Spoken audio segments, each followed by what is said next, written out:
Maintenant, nous allons voir 3 représentations graphiques possibles du seuil de rentabilité. La première approche, on utilise, si vous voulez, la relation. Au seuil de rentabilité, le résultat est égal à 0. Donc, en abscisse de mon schéma, donc je vais mettre x égale par exemple le chiffre d'affaires. En ordonnée, je vais mettre l'équation du résultat. Est-ce que vous êtes d'accord que qu'est-ce que c'est que le résultat? Le résultat, c'est la marge sur coût variable moins les charges fixes. Or, qu'est-ce que c'est que la marge sur coût variable? C'est un pourcentage du chiffre d'affaires. Est-ce que vous êtes d'accord? Là, pourcentage de marge sur coût variable fois x moins les charges fixes, ça c'est bien l'équation du résultat. X, c'est le chiffre d'affaires.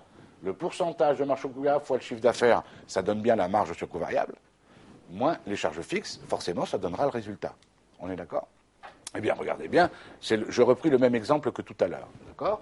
Ici, en ordonnée, en abscisse, pardon, je mets le chiffre d'affaires. En ordonnée, je mets l'équation du résultat. D'accord? L'équation du résultat, y égale 0,4, le pourcentage de marge sur coût variable fois x moins 800 000. Et je trace cette droite de la forme y égale à x plus b. C'est quand même pas très difficile, on est d'accord? Et comme y c'est le résultat, il suffit que je regarde qu'est-ce qui se passe quand le résultat est égal à 0.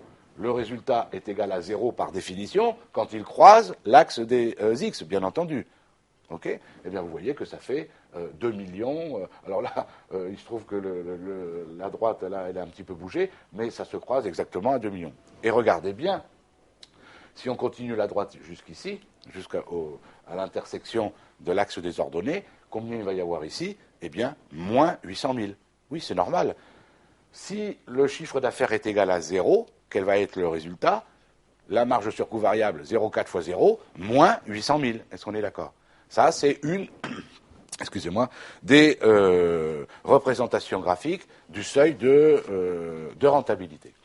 Deuxième approche, alors c'est celle qu'on utilise le plus souvent, qui est la plus facile à comprendre, d'aller voir, c'est au seuil de rentabilité, on sait que la marge sur coût variable égale les charges fixes. Donc, on va utiliser la relation suivante, au seuil de rentabilité, la marge sur coût variable égale les charges fixes.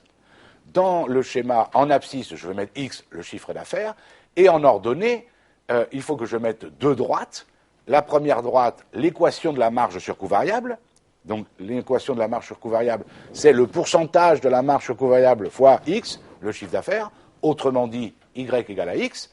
Et y2, la deuxième équation, c'est l'équation des charges fixes, qui est une constante que j'appelle b. Est-ce qu'on est tous d'accord? Mais regardez ce que ça donne. Alors ça, c'est très simple à comprendre. D'accord? J'ai ici, donc, encore une fois, le chiffre d'affaires. Ici, 2 droites en ordonnée. L'équation de la marge sur coût variable en bleu, l'équation des charges fixes en rouge, d'accord? Ça, c'est bien y égale à x. Quand il n'y a pas de chiffre d'affaires, ben, il n'y a pas de marge sur coût variable, on est exactement là. Plus le chiffre d'affaires augmente, plus il y a de marge sur coût variable. La marge sur coût variable est bien proportionnelle au chiffre d'affaires. Quant aux charges fixes, vous voyez, 800 000, elles ne bougent pas dans cet exemple-là, quelle que soit la nature du chiffre d'affaires. Qu'est-ce que c'est le seuil de rentabilité? C'est quand la marge sur coût variable égale les charges fixes. Est-ce que vous êtes d'accord que quand on trace 2 droites, si ces 2 droites ne sont pas parallèles entre elles, parce que si elles sont parallèles, elles ne se croisent jamais, par définition, sauf à l'infini, et qu'est-ce qui se passe? Quand 2 droites se croisent, ça veut dire qu'à leur point d'intersection, elles sont égales entre elles. Donc à ce point d'intersection-là, qu'est-ce que ça veut dire? La marge sur coût variable égale les charges fixes. Ben, c'est bien ça la définition du seuil de rentabilité. Il suffit de descendre sur l'axe des x et je lis directement le seuil de rentabilité. Est-ce qu'on est d'accord? Ce qui est intéressant là aussi, c'est pour ça que je vous conseille plutôt cette représentation, parce que regardez bien, vous le verrez dans certains cas pratiques.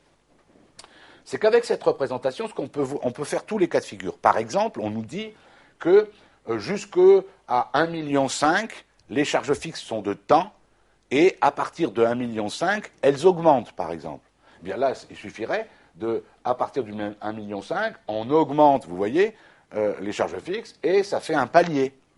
Conséquence, si l'équation de la marge sur coût variable reste la même, on peut avoir 2 seuils de rentabilité pendant une période. Est-ce qu'on est d'accord?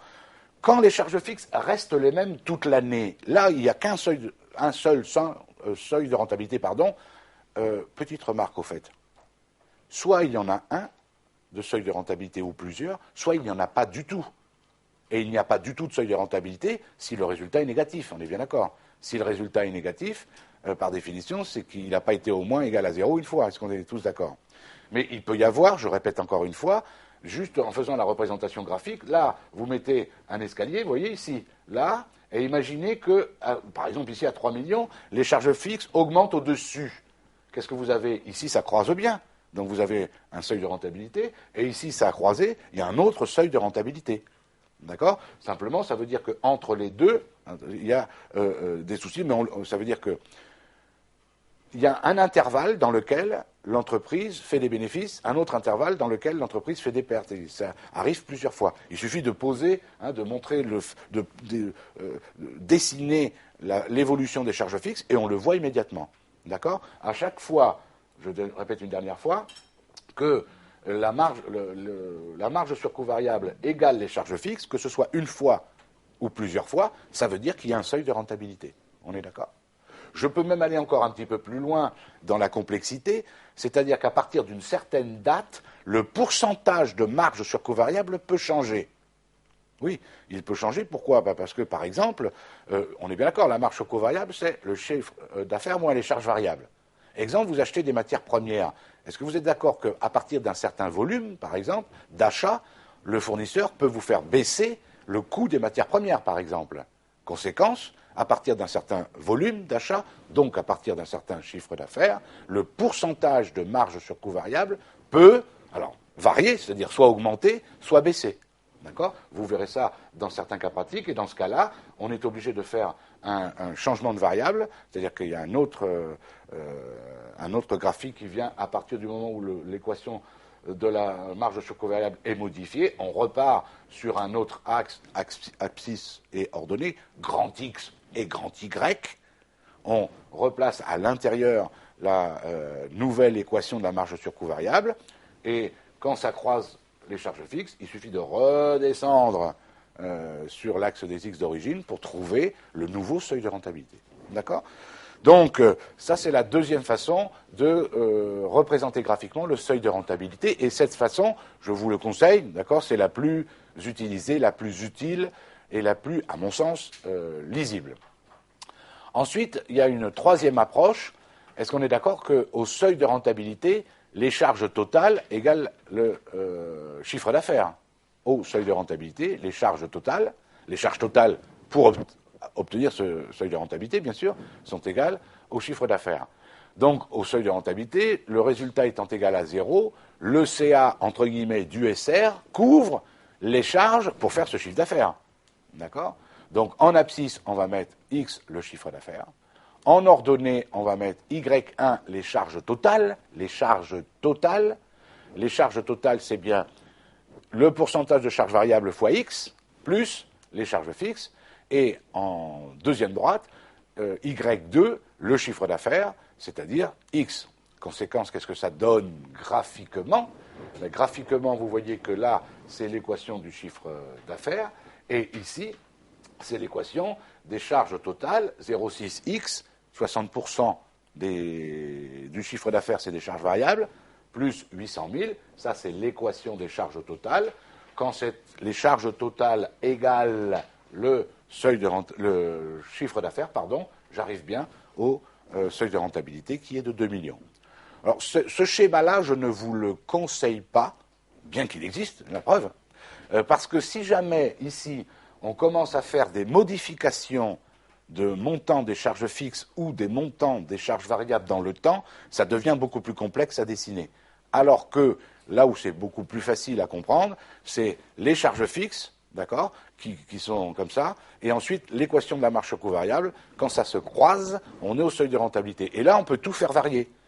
L'équation de la marge sur coût variable, l'équation des charges fixes, elles peuvent augmenter plusieurs fois par palier, ça ne pose aucun problème. On lit tout simplement, graphiquement, on le voit, quand les deux droites se croisent, une fois ou plusieurs fois, ça veut dire qu'il y a eu pendant l'année une fois ou plusieurs fois un seuil de rentabilité. Et si jamais elles ne se croisent jamais, d'accord, pendant l'année, ça veut dire qu'il n'y a pas eu de seuil de rentabilité, et ça veut donc dire, arithmétiquement, qu'il n'y a pas de seuil de rentabilité. Ça veut donc dire que le résultat est négatif. On est d'accord sur le principe ?